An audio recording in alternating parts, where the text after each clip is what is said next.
The rolling hills of eastern Kentucky harbored secrets in the early 1900s, secrets that would remain buried for decades in the isolated hollows of Appalachia, in the remote community of Blackwood Hollow. Accessible only by a winding dirt road that became impassable after heavy rains, a settlement of 12 families existed almost entirely cut off from the modern world. These weren't ordinary mountain folk. Founded in 1873 by Ezekiel Blackwood, this community operated under principles that would horrify the medical community and society at large. Convinced that familial purity could create superior humans, they practiced what they called blood harmony, a ritualistic exchange of bodily fluids between siblings before conception, believing it would strengthen their bloodline. Documents recovered from a deteriorating chest in 1967 revealed the disturbing philosophy behind what locals would later call the Blackwood experiment. Ezekiel Blackwood, once a field medic in the Civil War with rudimentary medical knowledge, had developed delusional theories about human genetics long before science understood chromosomes and heredity. "The strength of the oak comes from its singular seed," wrote Blackwood in his manifesto. "Our family trees must not branch outward but inward, returning to their source to concentrate power in our veins." The community operated under strict protocols. Marriages were arranged between first cousins as a minimum standard, while siblings underwent ceremonial unifications where small incisions would be made on their palms, pressing them together to exchange what Blackwood called life essence before the conception of children.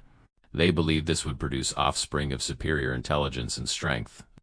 By 1909, the community had grown to 73 members, most bearing the characteristic traits that told the real story of their genetic isolation: distinctive facial asymmetry, joint malformations, and cognitive challenges that contradicted their beliefs about superiority.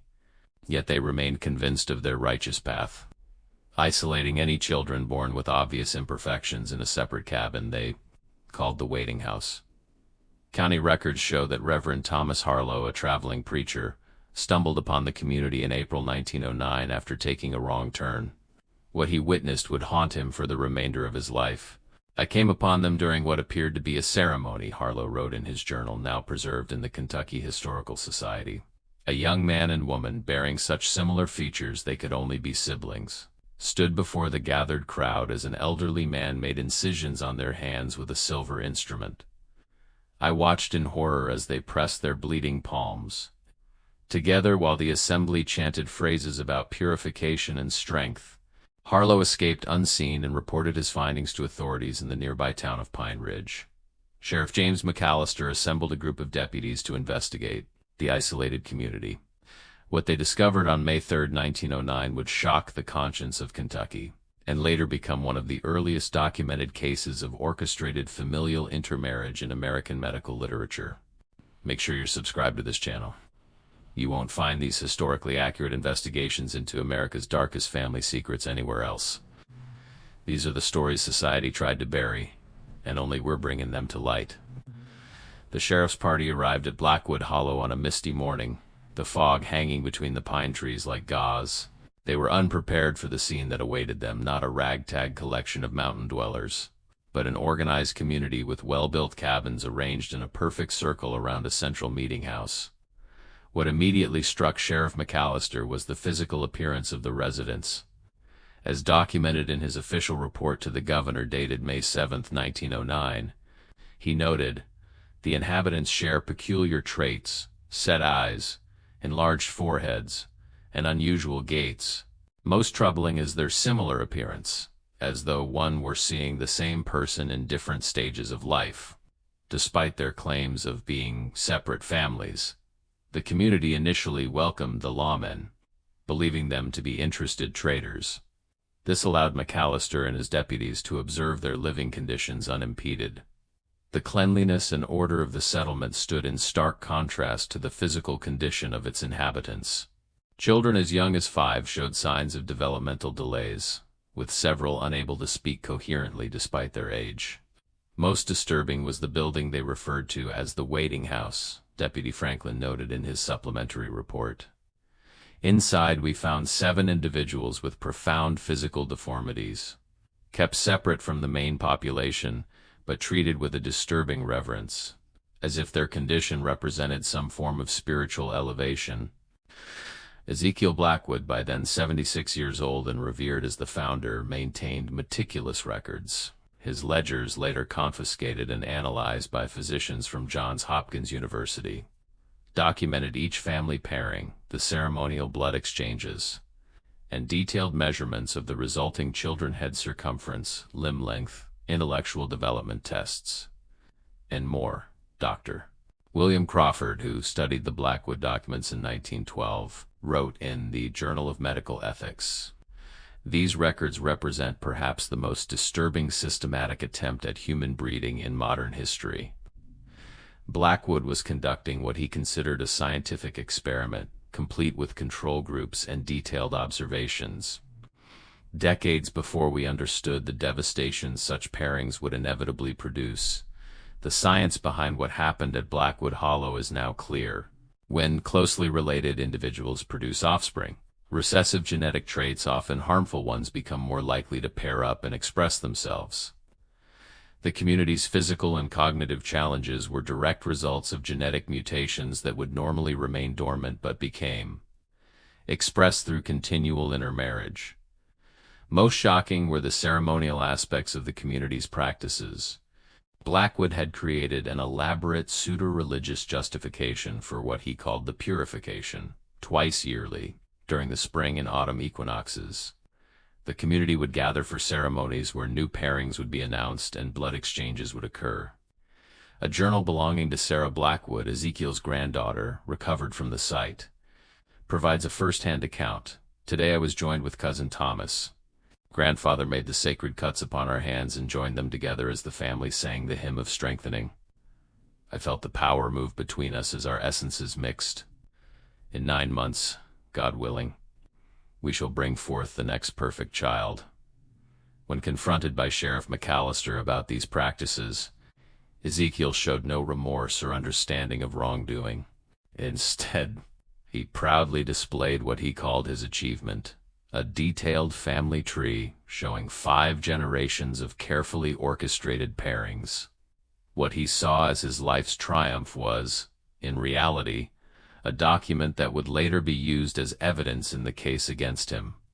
He believed with absolute conviction that he was creating a superior lineage, Sheriff McAllister later testified, even when confronted with the obvious physical evidence that his experiment was producing exactly the opposite result. His faith in his methods remained unshakable. What happened next would divide the neighboring communities and raise profound questions about human rights, religious freedom, and the role of government in family matters, questions that still resonate today. On May 8, 1909, Sheriff McAllister returned with county officials, including Judge William Harrington and 2 physicians. Their intent was not merely to investigate, but to intervene in what they now understood to be a public health crisis and criminal enterprise disguised as a religious community.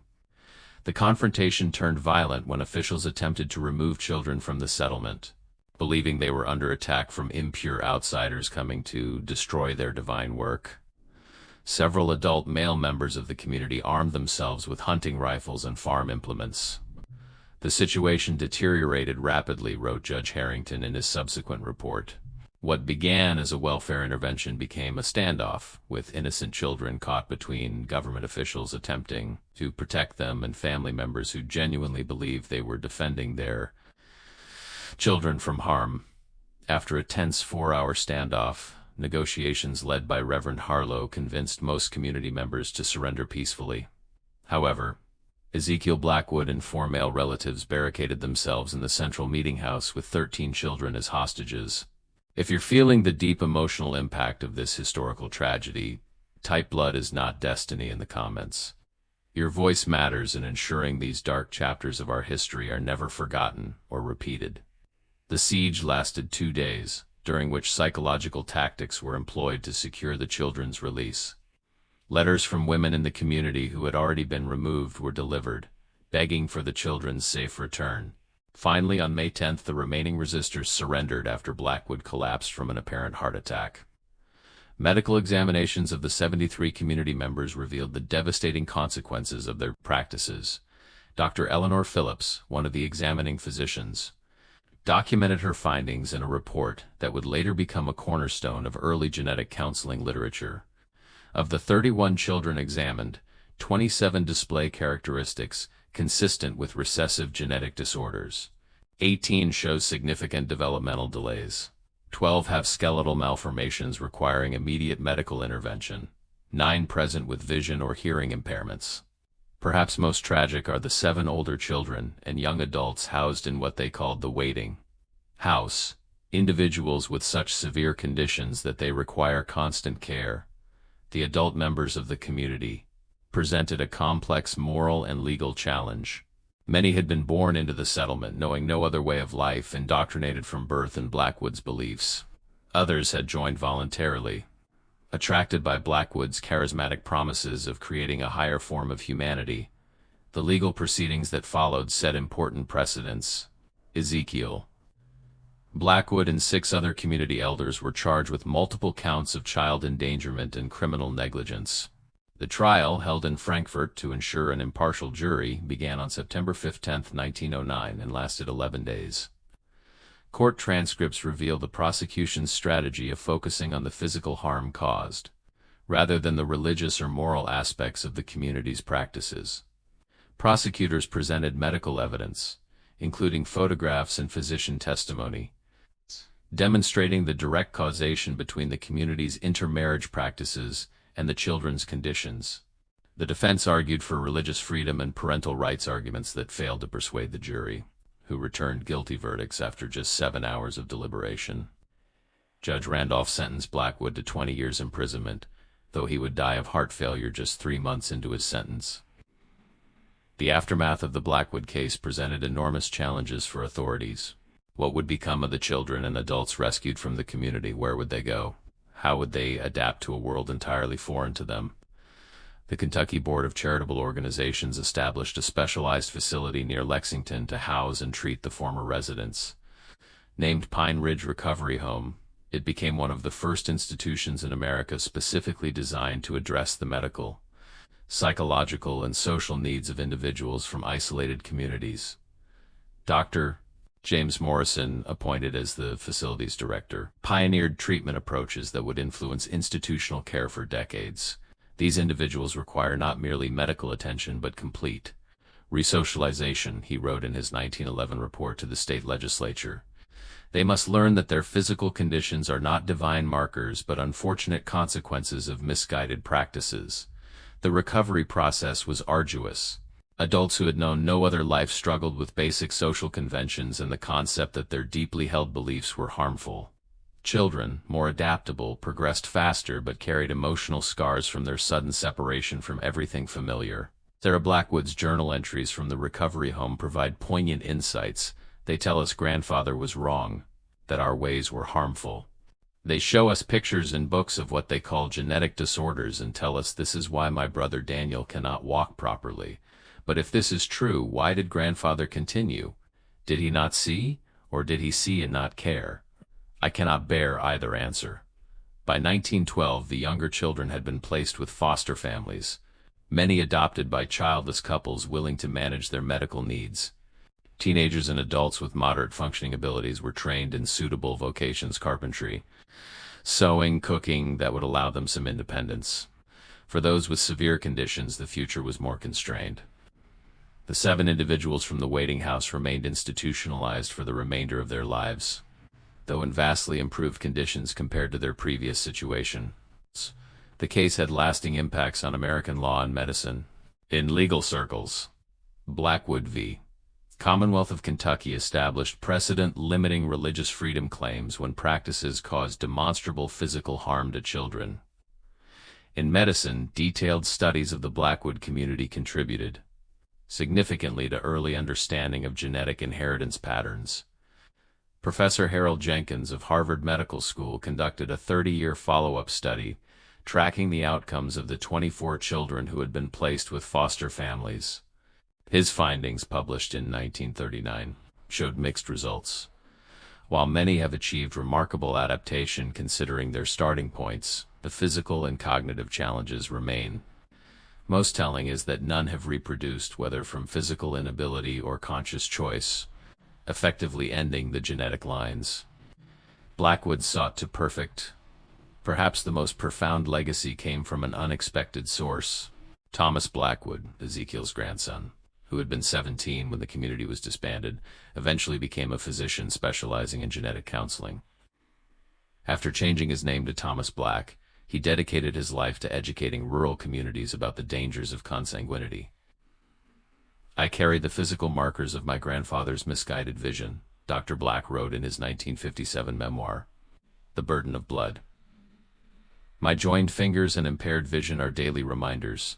But by transforming this legacy of harm into education, I hope to prevent others from suffering similar fates." The historical significance of the Blackwood case extends far beyond the immediate human tragedy. It represents a pivotal moment in America's understanding of genetics, medical ethics, and the balance between personal freedom and public welfare. When Ezekiel Blackwood began his experiment in 1873, he operated in a scientific vacuum. Gregor Mendel had published his groundbreaking work on inheritance patterns in pea plants just a few years earlier, but this research remained obscure in scientific circles until 1900, and its application to human genetics came even later. Blackwood, with his limited Civil War medical training, developed theories based on misinterpreted observations and flawed assumptions. He believed that like strengthens like, that joining similar bloodlines would intensify positive traits while somehow eliminating negative ones.